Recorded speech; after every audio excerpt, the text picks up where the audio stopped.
يا نفس إن لم تظفري لا تجزعي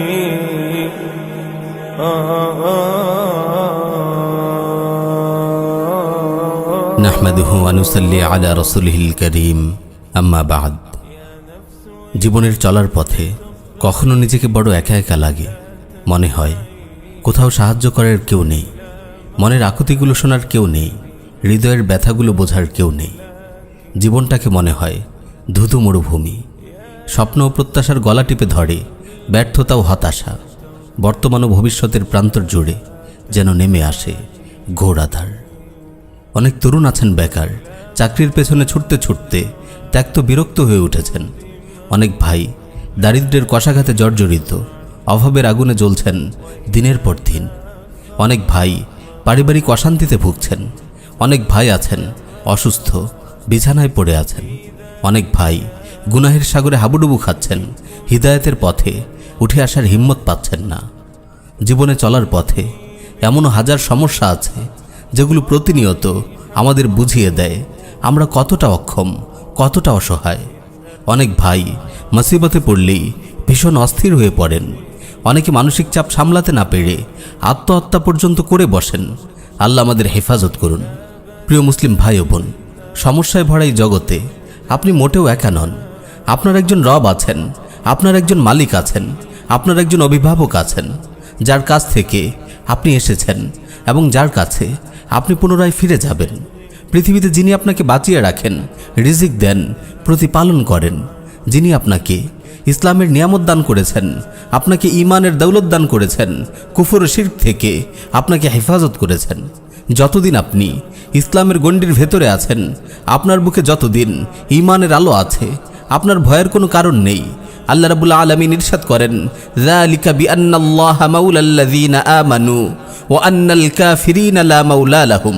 তাই জন্য যে আল্লাহ তাআলা মুমিনদের অভিভাবক আর কাফিরদের কোনো অভিভাবক নেই। সুবহানাল্লাহ, মুমিনরা অভিভাবকহীন নয়, কিন্তু কাফিরদের জন্য কোনো অভিভাবক নেই। তাই একজন বুঝবান মুমিন কখনো হতাশ হয় না, নিজেকে অভিভাবকহীন একা মনে করে না। জীবনের প্রতিটি মুহূর্তে সে অন্তরে একজন মহান অভিভাবকের অস্তিত্ব অনুভব করে। প্রিয় ভাই ও বোন, আমরা যখন মায়ের গর্ভে গভীর আঁধারে অসহায় হাত পা ছুটছিলাম, তখনও তিনি আমাদের সঙ্গে ছিলেন। আমরা যখন পৃথিবীর মাটিতে ভূমিষ্ঠ হলাম, তখনও তিনি আমাদের সঙ্গে আছেন।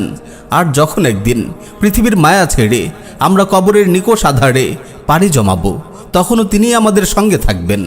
যখন সবাই আমাদের ছেড়ে যায়, তখনও তিনি আমাদের সঙ্গে থাকেন। আল্লাহ তাআলা বলেন, ওয়া হুয়া মাআকুম আইনামা কুনতুম ওয়াল্লাহু বিমা তা'মালুনা বাসীর। তোমরা যেখানেই থাকো না কেন, তিনি তোমাদের সঙ্গে আছেন। তোমরা যা কিছু করো আল্লাহ তা দেখেন। প্রিয় ভাই ও বোন, মুমিনের হৃদয়ে তার রবের অস্তিত্বের এই অনুভূতি, তার রবের অভিভাবকত্বের এই উপলব্ধি তার সর্বশ্রেষ্ঠ সম্পদ।